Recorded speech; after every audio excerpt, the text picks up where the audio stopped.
As an Alcatel-Lucent employee, sometimes I have some meetings with people who are working at home. So in order to have a meeting with them, sometimes a phone conference is not enough.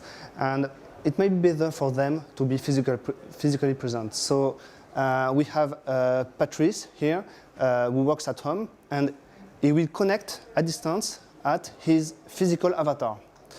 So once he connects to him, I will add to the avatar his head.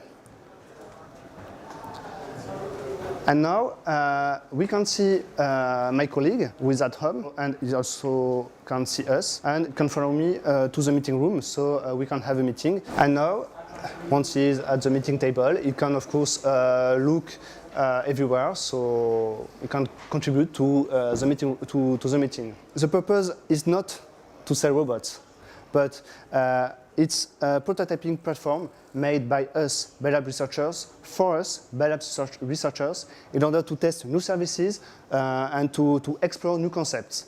Actually, it's a kind of mobile 4G device, so we can explore what the 4G can do for us.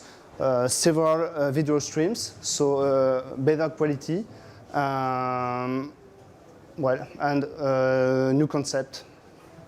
It can also be used for instance, to do some measure in the environment. We can add some elements to do some radio measure and drive the robot everywhere, so we can send information to the internet and process them. We can benefit from the cloud and process all of our data in the internet.